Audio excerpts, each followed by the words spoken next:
It has the potential to leave creative directors in a cold sweat and can decide whether or not an agency has a great year or a mediocre one.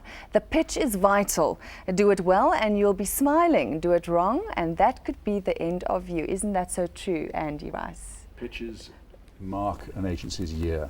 Success or failure in pitches determines the morale at the Christmas party at the end of the year. Now, we spoke about the recession a little while ago, and apparently there's a lot of pitches out there. Does that mean, is that a positive sign? I think it is, Jackie. There's a lot of pitches happening at the moment and have happened already this year. We've seen FNB, we've seen Old Mutual, change agencies, we've seen Ster-Kinekor, HTH, others. Cell C is out to pitch at the moment. Now, clients would not initiate a pitch, a review of their agencies, unless they were intending to spend money on the work the new agency produces once they've been appointed. The easy route in a recession is just to say, well, these existing ads have got a bit more life in them, let's run them for another year. Right. The fact that they're going out to pitch, obviously it's sad for the losing agencies and it suggests there are some problems in their relationships, but I think it's a sign that perhaps clients are getting quite bullish about the future for the advertising industry. Well, that's another question that I want to pose to you, is when do clients pitch? Is it A, because they're unhappy with the relationship with the current agency, or is it because they're looking for fresh blood, new ideas, or maybe both? It can be both, but I would say 9 out of 10 is the former. I think it's very unusual for a very healthy relationship to be subjected to the strains and stresses of a pitch. So if the client is fundamentally happy with their agency, there's no real reason to cause the angst and all the effort of the other agencies if it ends up staying where it was. And when that does happen, there's usually quite a bit of muttering in the industry about, well, was this fair? So usually something has gone wrong, whether it's creative or service standards or a financial dispute, whatever it may be.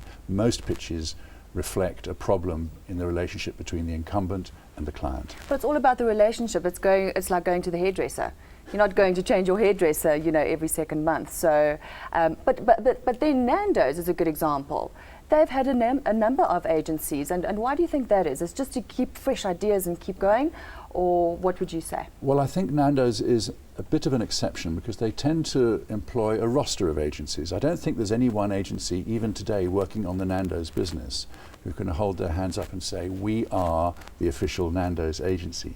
We are, in fact, one of a number of agencies that Nando's pull work from. Becomes a novelty. Yeah. And there's an old saying that says, don't change your agency, change your agency, which means that to throw away that long relationship, that knowledge, that body of experience, you have to take that decision very cautiously because you're going to have to start again from scratch. So better to improve your agency and make them change their ways as if they are a new agency than simply to fire them and look elsewhere.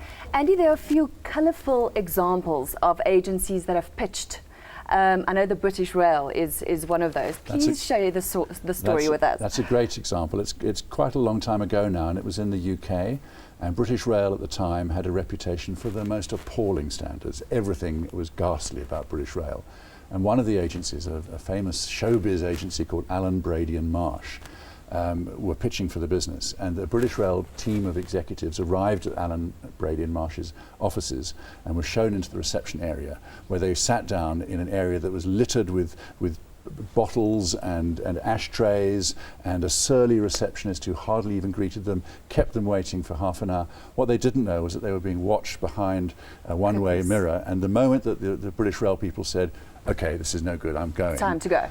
The agency management, Peter Marsh himself, popped into reception and said, your customers don't like it, why would you? What an excellent story. And they won the business. Absolutely. What a great story. Yeah. Andy, that's all we have time for on Brand Central. Thank you for joining us. Thank you. Thank you.